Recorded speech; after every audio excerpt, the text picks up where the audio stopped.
मसीह में आप सबकी सलामती हो। Thank you brother Shakeel, thank you brother Shaman और जितने लोग आप खुदा की हजूरी में मौजूद हैं, मैं आप सबको खुदा की हजूरी में वेलकम करता हूं और इस बात के लिए शुक्रगुजारी करते हैं कि हमारा खुदा अपने जो जलाल के साथ हम सबके दरमियान मौजूद है। गो हम डिफरेंट सिटीज में है, डिफरेंट जगह पर हैं, लेकिन हमारा ईमान है कि खुदा की कुदरत हम सबके दरमियान में है। हमें आज रात अपने कलाम की कुव्वत से बरकत देने के लिए कलाम मुकद्दस में से आज रात हम चंद बातें लूका की अंजील में से सीखेंगे। लूका तबीब की लिखी हुई अंजील, इसका 17वां बाब और इसकी 11वीं आयत में से मैं कलाम मुकद्दस में से आप सबकी रहनुमाई के लिए पढ़ूंगा।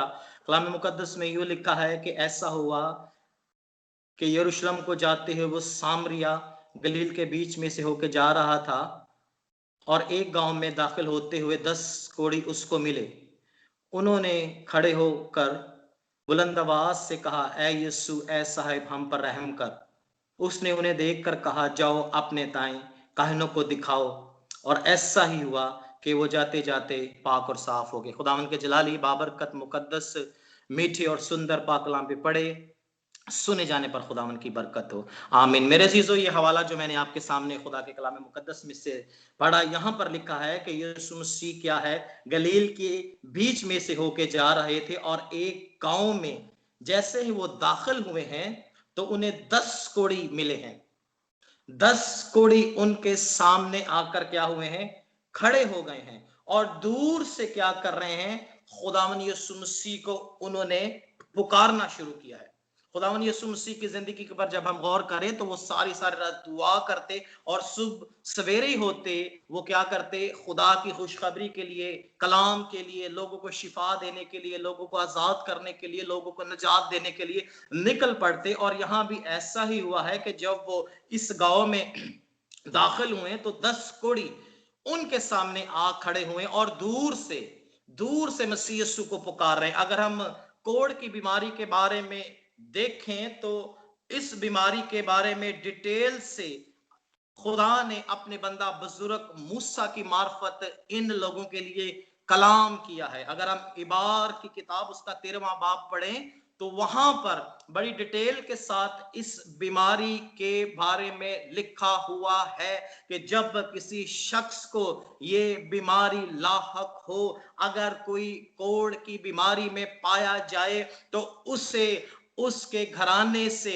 उसके माँ बाप से, उसके खानदान से निकाल कर अलग वैरानों में, जंगलों में, बियाबानों के लिए रहने के लिए कहा जाए, ताकि वो क्या करे, अपनी जिंदगी वहां बसर करे। और यही बात खुदा ने अपने बंदा मूसा को कही कि अगर किसी को ये बीमारी लगे तो सबसे पहले क्या करें, वो अपने ताएं, अपने आप काहिनों को दिखाए। काहिन उसका फैसला करेंगे कि आया उसे कोढ़ का मर्ज है या नहीं। अगर आप इबार की किताब उसका 13वां बाब पढ़ेंगे तो उसके अंदर आपको ये सारी चीजें डिटेल के साथ मिलेंगी। और मेरे अजीजों, कोढ़ एक ऐसा मर्ज था जिससे हर कोई डरता, जिससे हर कोई घबराता और परेशान होता। और इन लोगों को इसीलिए क्या है, ऐसी जगहों पर भिजवा दिया जाता ताकि ये बीमारी, ये वबा किसी और शख्स को क्या है, ना लगे। और इनकी कंडीशन इतनी खराब हो जाती कि इनकी स्किन जो है इनके बदनों से उतरना शुरू हो जाती, इनके नाखून, इनकी उंगलियां, इनके फेस पर जो स्किन होती वो झड़ना शुरू हो जाती। और ऐसी ये खतरनाक और जानलेवा बीमारी थी जिसकी वजह से खुदा ने मूसा की मार्फत कलाम किया कि उन लोगों को ऐसी जगह पर भिजवाया जाए जहां कोई भी इनके सामने ना आए। और फिर कहा जाता है कि उस वक्त के लोग इस बात को इस तरह लेते थे कि जिसको ये बीमारी होती थी वो उसके बारे में कहते थे कि इसने एक कोई बहुत बड़ा गुनाह खुदा की हजूरी में किया है, कोई बहुत बड़ी गलती की है खुदा की हजूरी में, इसने खुदा के कलाम को, खुदा के हुक्मों को, इसने खुदा की नाफरमानी करते हुए ये सारे काम किए जिसकी वजह से कोढ़ का मर्ज इसे लाहक हुआ है। और ऐसे लोगों को क्या करते, वीरानों में, जंगलों में रहने के लिए कहा जाता था कि कोई और उनके करीब ना जाए। और उन्हें एक और इंस्ट्रक्शन दी जाती कि अगर आपके सामने कोई शख्स गलती से आ जाए तो दूर से आपने उन्हें पुकारना है। आपने अपने नाक और होंठों के दरमियान अपने हाथ को रखना है और दूर से कहना शुरू करना है कि मैं नापाक, मैं कोड़ी, मैं नापाक, मैं कोड़ी, ताकि आने वाला शख्स इस चीज को देख ले कि आप जो है वो कोड़ के अंदर नापाकी की हालत में है। और ये मर्ज नापाकी की हालत को, नापाकी की सिचुएशन को उस जिंदगी के अंदर दाखिल करता जिसे कोड़ होता। और यहां भी 10 कोड़ी खुदावन यीशु मसीह के सामने आए हैं। एक नहीं, दो नहीं, तीन नहीं, चार नहीं, 10 कोड़ी। अगर 2 लोग और मिला दिए जाएं तो एक पूरी टीम क्रिकेट की बन जाती है। लेकिन यहां 10 लोग आए हैं खुदावन यीशु मसीह के सामने, दूर से उन्हें पुकारना शुरू किया है। जिस तरह मैंने आपको बताया पुराने अहदनामे में जिस तरह खुदा ने इस हुक्म को जारी किया था कि वो दूर से क्या करें, मुखातिब करें जो शख्स उनके करीब या उनके पास से गुजरे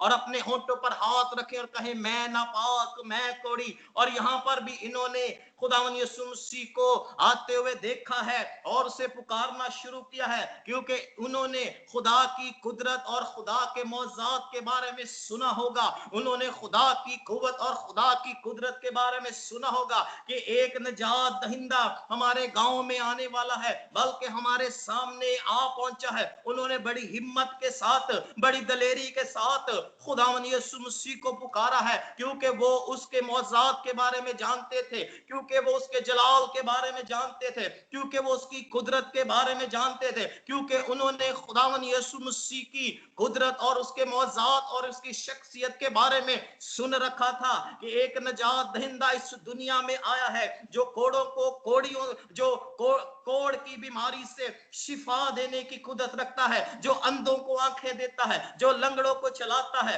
जो अपने हाथ को, अपने कलाम को नाजिल फरमा के हर किस्म की बरकत के दरवाजे, शिफा के दरवाजे खोलता है। और इन्होंने बड़ी हिम्मत के साथ, बड़ी दलेरी के साथ मसीह यीशु को पुकारा है, मसीह यीशु को मुखातिब किया है कि ए रब्बी, ए उस्ताद, ए खुदा के बेटे यीशु, हम पर क्या कर, रहम कर, हमें इस मर्ज से आजादी दे, क्योंकि हम इस वजह से मरे जाते हैं, हम इस वजह से बड़ी ही मुश्किल में हैं, हम अपने घर वालों से दूर हैं, हम अपने नातेदारों से दूर हैं, हम अपनी फैमिली मेंबर से दूर हैं। ए रब्बी, ए उस्ताद, हम पर रहम कर। और खुदावन यीशु मसीह ने उन्हें देखकर कहा वही बात जो काहिनों के, जो खुदा ने अपने बंदा के मार्फत की थी कि काहिन जो है इनका फैसला करेंगे, काहिनी इनकी शिफा को, इनके बदनों को देकर डिक्लेयर करेंगे कि अभी इनके अंदर वो मर्ज है या नहीं। और खुदावन यीशु मसीह ने वही बात की है। उन्होंने अपना हाथ नहीं बढ़ाया, उन्होंने सिर्फ कलाम किया है, क्योंकि हमारा खुदा वो मुजस्सम कलाम है जो इंसानी रूप लेकर इस दुनिया में आया। उन्होंने कलाम किया है, उन्होंने फरमाया है कि जाओ अपने ताई क्या करो, काहिनों को दिखाओ, जाओ उन काहिनों को दिखाओ जिनके बारे में खुदा ने मूसा से कलाम किया था, जाओ उन्हें दिखाओ, जाओ उनसे बात करो। जब उन्होंने ये बातें सुनी है तो कलाम में लिखा है कि वो चलते चलते अब पाक और साफ हो गए हैं, वो शिफा पा गए हैं, वो आजाद हो गए हैं, उनके बंधन जुए खुल गए हैं, उनकी बीमारी उनके बदनों से जा चुकी है। वो जाते जाते अभी काहिन के पास पहुंचे हुए नहीं होंगे, रास्ते में होंगे, लेकिन खुदा की कुदरत ने उनकी जिंदगी में मौजा कर दिया है, यीशु मसीह के कलाम ने उनकी जिंदगी में मौजा कर दिया है। और आगे 15वीं आयत में लिखा है, फिर उनमें से एक ने देखकर के शिफा पा गए हैं, बुलंद आवाज से खुदा की क्या की है, तमजीद करते हुए लौटा है और मुंह के बल यीशु के पांव पर गिरकर उसका शुक्र करने लगा। और वो सामरी था। जब उनमें से एक ने देखा है कि वो शिफा पा चुका है तो खुदावन यीशु मसीह के पास लौटा है। वो काहिन के पास नहीं गया, वो किसी और जगह नहीं गया, वापस लौटा है और उसके कदमों में झुककर उसकी शुक्रगुजारी करना शुरू की है। उसने उसके नाम को जलाल देना शुरू किया है, उसकी तमजीद करना शुरू की है। अपने मौजे के बाद उसने जो पहला काम किया है वो खुदा की हजूरी में झुक गया है, वो खुदा की हजूरी में झुक गया, उसके कदमों में झुककर उसने उसकी शुक्रगुजारी करना शुरू की है। खुदावन यीशु ने 17वीं आयत में लिखा है, यीशु ने जवाब में कहा, क्या 10 लोग पाक साफ ना हुए थे? बाकी वो लोग कहां है? मैंने तो 10 लोगों को ये हुक्म दिया था कि जाओ काहिनों को जाकर दिखाओ। मैंने तो 10 लोगों से कलाम किया था, मैंने तो 10 लोगों की बात सुनी थी, मैंने तो 10 लोगों का आहो नाला, उनकी मुसीबत देखी थी और मैंने शिफा को उन पर साबिर किया था, मैंने शिफा के दरवाजे उन पर खोल दिए थे। तो बाकी 9 लोग कहां है? तू सिर्फ अकेला ही मेरी हजूरी में मेरी शुक्रगुजारी करने आया है, बाकी 9 लोग कहां है? मेरे अजीजों, आज के दौर में भी आज का इंसान जब अपनी शिफा और अपने मौजे को ले लेता है तो वो कम ही खुदा की हजूरी में वापस लौटता है। वो दोबारा बहुत मुश्किल से बहुत वक्त गुजार कर अपने मौजे के बाद खुदा की हजूरी में शुक्रगुजारी के लिए लौटता है। वो दुनिया और दुनिया की बातों में, दुनिया के कामों काजों में अपनी जिंदगी को मसरूर कर लेता है, बिजी कर लेता है। खुदावन यीशु मसीह ने उनसे पूछा, भाई बाकी 9 लोग कहां हैं? जब वो बीमारी के अंदर थे तो वो वक्त भूल गए कि लोग उन्हें देखना पसंद नहीं करते थे, लोग उनसे बात करना नहीं पसंद करते थे, लोग उनसे राब्ता करना पसंद नहीं करते थे। वो उस वक्त को भूल गए। और आज का इंसान भी इसी तरह ही अपनी जिंदगी बसर कर रहा है। जिस तरह कोविड के मरीजों को अलग थलग कर दिया जाता, आज के दौर में जिसमें से मैं और आप गुजर रहे हैं, एक वायरस जिसके बारे में आप सब जानते हैं, जब वो किसी को हो जाए तो उसकी वजह से भी क्या कर दिया जाता है, लोगों को अलग रहने के लिए कहा जाता है, आइसोलेट कर दिया जाता है, फैमिलियों को अलग कर दिया जाता है, जिस तरह उस दौर में उस वक्त में किया जाएगा। और यही चीज इस दौर में भी हो रही है जिसमें मैं और आप जिंदगी बसर कर रहे हैं। कोविड की वजह से बहुत सारे लोग मुश्किल हालात और परेशानियों से गुजर रहे हैं और हम में से बहुत से लोग इस सिचुएशन से गुजरे भी हैं। हमने सिचुएशन को फेस किया है, हमने इन हालात को फेस किया है, लेकिन हम उस खुदावन यीशु की शुक्रगुजारी करते हैं जिसने हमें इन हालात से निकाला है। अब तक इस मर्ज की कोई दवा, कोई वैक्सीन जो है वो मुकम्मल तौर पर लॉन्च नहीं की गई। सुनने में आया है कि रेडी हो चुकी हैं, लेकिन अभी तक उस वैक्सीन को लोगों तक नहीं पहुंचाया गया। लेकिन मेरे अजीजों, मेरे और आपके यीशु का लहू हर किस्म की बीमारी, हर किस्म की परेशानियों से, हर किस्म की मुश्किलात से हमें निकालने की कुदरत रखता है। हम जितने भी इस मर्ज में थे, हमने कोई वैक्सीनेशन नहीं लगवाई, हमने कोई इस तरह की मेडिसिन नहीं ली, लेकिन यीशु का लहू जो इसीलिए बहाया गया ताकि वो हमारे जिंदगियों के अंदर से हर किस्म की बीमारियों को क्या करे, दूर करे। शिफा उसके कलाम के अंदर है, रिहाई उसके कलाम के अंदर है, जिंदगी उसके कलाम के अंदर है। शिफा और मौजात की कुदरत उसके कलाम के अंदर है, क्योंकि उसके मार खाने से हमने क्या पाई है, शिफा पाई है। उसके खून बहाने से, उसके कोड़े खाने से, उसकी इस दुनिया में आकर इन सारी चीजों को सहने के पीछे एक ही मकसद था कि हम जिंदगी पाए, कसरत से पाए, हम शिफा पाए तो कसरत से पाए। मेरे अजीजों, खुदावन यीशु का लहू जो क्या करता है, हमें इन सारी बीमारियों से आजाद करता है। और उसके बाद कलाम मुकद्दस में जिस तरह हम पढ़ रहे हैं कि हमें उसकी शुक्रगुजारी करनी है, जिस तरह यहां पर हुआ है, बहुत सारे लोग ऐसे ही करते हैं, शुक्रगुजारी करने की बजाय बैक स्लाइड हो जाते हैं। खुदावन में और बढ़ने की बजाय और उसमें तरक्की करने की बजाय बैक साइड हो जाते हैं। वो सिर्फ अपने मौजे तक खुदा के साथ जुड़े रहते हैं, लेकिन जब सारी चीजें ठीक हो जाएं तो वो अपना रिश्ता नाता खुदा से तोड़ देते हैं, खुदा की हजूरी से निकल जाते हैं। खुदा के चरणों से कभी भी खुदा की हजूरी में से ना निकलने, कभी भी उसकी मोहब्बत से जुदा ना हो, कभी भी उसके रस्तों में से अपने रास्ते को अलग ना करें, बल्कि अपना रिश्ता मजबूती के साथ जोड़े रहें और उसकी शुक्रगुजारी करते हुए उसके नाम को जलाल देते रहें। खुदा यीशु मसीह ने कहा कि वो बाकी 9 कहां है? 10 लोगों ने शिफा पाई, अपने कोढ़ से पाक और साफ हुए, तो वो बाकी 9 लोग कहां है? मेरे अजीजों, बाकी 9 लोग शायद खुशी के मारे अपने अपने कामों में अपने अपने चीजों को उन्होंने पहले प्रेफरेंस दी। किसी ने कहा होगा कि काफी दिन हो गए, महीने हो गए, हमने अपने रिश्तेदारों को नहीं देखा।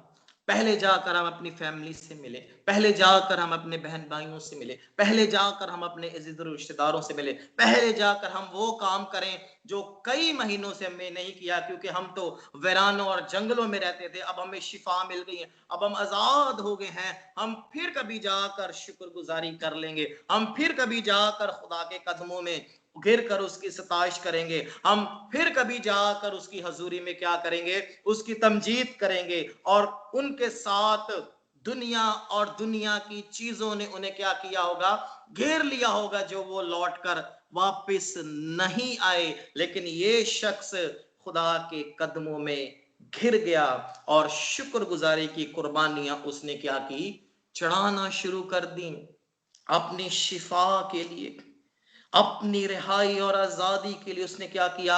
खुदावन की तारीफ करना शुरू की। और खुदा का कलाम हमें यही सिखाता है कि हमने अपनी जिंदगी की हर सिचुएशन में क्या करना है? उसकी शुक्रगुजारी करनी है, उसकी तारीफ करनी। अगर हम तसलीखियों का खत पढ़ें, उसका 5वां बाब और 16वीं आयत में खुदा का बंदा पौलुस थसलीकियों की कलीसिया के नाम लिखता है कि हर एक बात में शुक्रगुजारी करो, क्योंकि मसीह यीशु में तुम्हारी बाबत खुदा की यही मर्जी है। अगर शिफा मिले तो शुक्रगुजारी करें, अगर आपके मौजे में डिले हो रहा है तो उसके लिए भी शुक्रगुजारी करें। मैं आपके ईमान को बढ़ाने के लिए यहाँ एक बात करता जाऊंगा। जब मुझे पता चला कि मेरा टेस्ट पॉजिटिव है, जब मुझे इस चीज की खबर मिली, तो मैंने खुदा की हजूरी में अपने आप को सरेंडर कर दिया।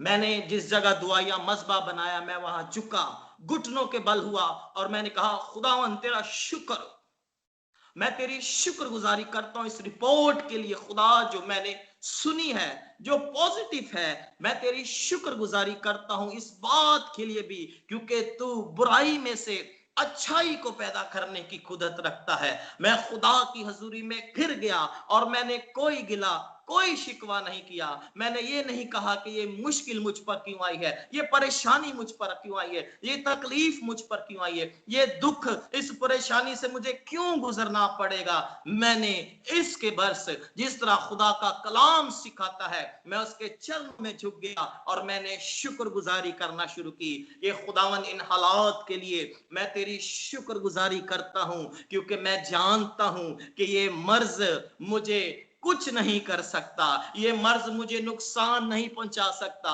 ये मर्ज मेरे आगे नहीं ठहर सकता, ये मर्ज मुझे तेरी मोहब्बत से, तेरी हजूरी से जुदा नहीं कर सकता, क्योंकि तेरा वादा है, तूने फरमाया, तूने कहा, तूने इस चीज के बारे में बताया कि हर एक सिचुएशन में अपने खुदा की शुक्रगुजारी करो, क्योंकि मसीह यीशु में तुम्हारी बाबत खुदा की यही मर्जी है। और मेरे अजीजों, मैं भी आपको एनकरेज करना चाहता हूं, हर सिचुएशन में खुदा की शुक्रगुजारी करते जाएं।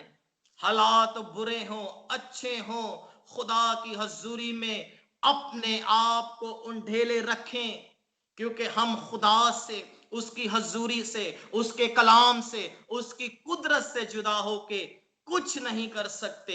अगर मौजे में कोई डिले हो रहा है, अगर आपके कामों में कोई डिले हो रहा है, अगर आपके रोजगार में कोई डिले जो देर हो रही है, अगर जिंदगी की और किसी सिचुएशन में कोई आपको परेशानी है या मुश्किल है, या किसी चीज के लिए आप दुआ कर रहे हैं, और उसके लिए अब खुदा की शुक्रगुजारी करना शुरू करें, क्योंकि खुदा ने आपकी जिंदगी में मौजजा कर दिया है। खुदा बुराई में से अच्छाई को पैदा करने की खुदा कुदरत रखता है। खुदा जहां से नहीं बोता वहां से भी काटने की कुदरत रखता है। मैं आपको इनकरेज करना चाहता हूं, हर एक बात में अपने खुदा की शुक्रगुजारी करें। जिस तरह ये एक कोड़ी वापस आया और उसने शुक्रगुजारी की, और बाकी 9 दुनिया और दुनिया की ऐशो इशरत और दुनिया में खो गए। और ये चीज हमें आज के दौर में भी देखने को मिलती है।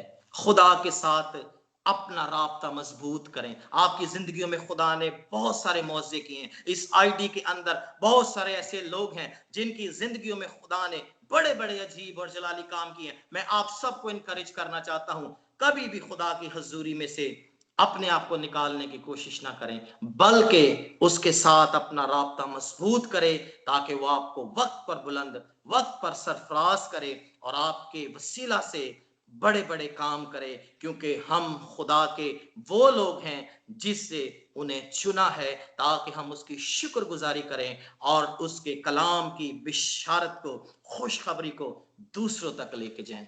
Hallelujah, praise the Lord. कभी भी बैकस्लाइड ना हो। जो आप यहाँ हर रोज मौजूद होते हैं, इसी तरह खुदा की हजूरी में बढ़ते जाएं, क्योंकि खुदा ने हमें दुम नहीं बल्कि सर ठहराया है।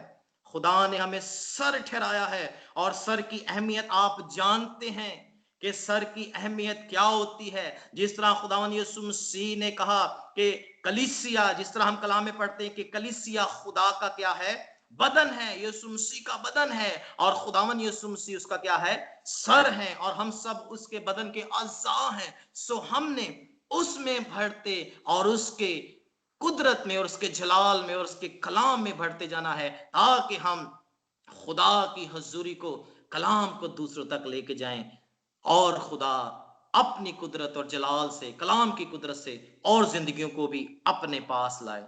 शुक्रगुजारी करते हुए खुदा की हजूरी में हमेशा ठहरे रहें और उसके नाम की तमजीद करते रहें। Hallelujah, praise the Lord. खुदा इस कलाम के वसीले से हम सबको बरकत दे। आमीन।